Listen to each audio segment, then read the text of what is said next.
Selamat datang di channel Realita Realita. Dalam episode tentang mimpi dan realita.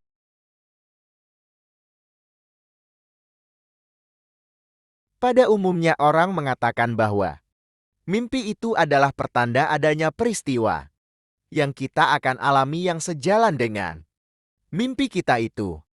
Ada juga yang mengatakan bahwa mimpi itu adalah sekedar bunga-bunga tidur. Semuanya bisa benar, bisa juga tidak.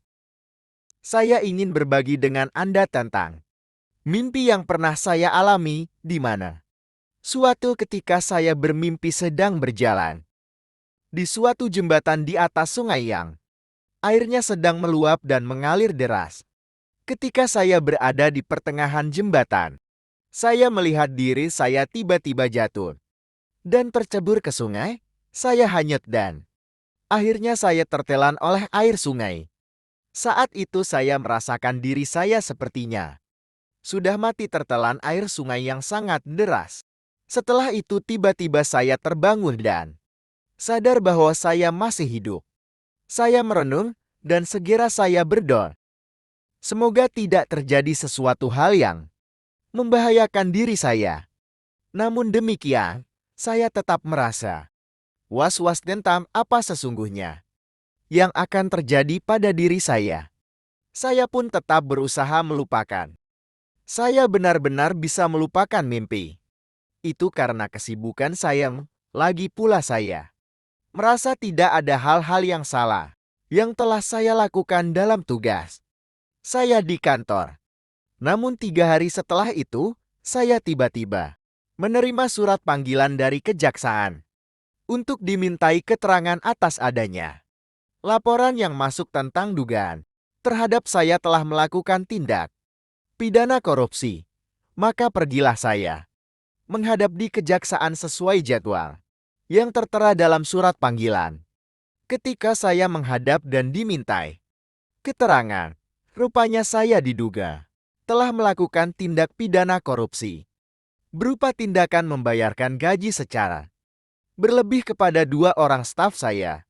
Tindakan tersebut oleh kejaksaan menganggap bahwa tindakan tersebut adalah termasuk tindak pidana korupsi karena seharusnya kedua staf saya itu gajinya hanya boleh dibayarkan 50% setiap bulan karena sementara menjalani hukuman pidana penjara karena kasus korupsi.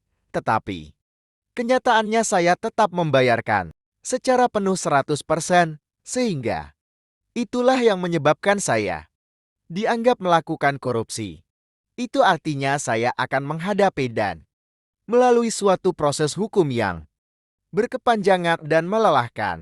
Namun demikian saya tetap berusaha membela diri agar prosesnya tidak berlanjut hingga ke pengadilan. Tetapi yang pasti saya sudah masuk dalam suatu proses yang hasil akhirnya adalah saya terjerat hukuman atau tidak. Terbetik dalam hati saya bahwa mungkin itulah tafsir mimpi saya, yaitu sebagai pertanda adanya suatu peristiwa yang akan menimpa saya dan mengancam keselamatan saya. Proses penyidikan di kejaksaan tetap berlangsung terus dan saya harus bolak-balik untuk dimintai keterangan. Saya pun berusaha terus untuk membela diri agar prosesnya tidak berlanjut sampai dilimpahkan ke pengadilan, walaupun saya juga sudah siap dan ikhlas untuk menjalani apapun prosesnya lebih lanjut. Setelah sekitar 3 bulan proses penyidikan berlangsung di kejaksaan tanpa ada kepastian apakah prosesnya berlanjut ataukah dihentikan. Di saat belum adanya kejelasan tersebut, tiba-tiba saya bermimpi lagi melihat diri mengendarai sepeda motor dan menghadapi tanjakan yang cukup panjang dengan kondisi jalan yang sangat licin. Saya berusaha melewati tanjakan itu.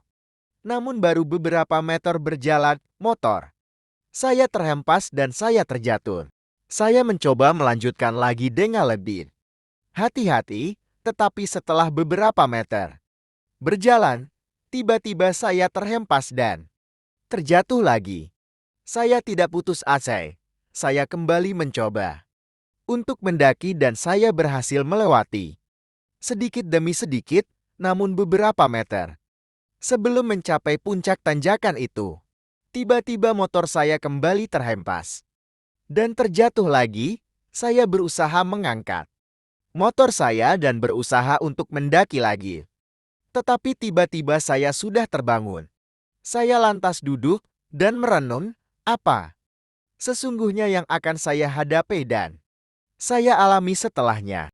Tidak berselang lama setelah itu, saya dipanggil kembali menghadap di kejaksaan.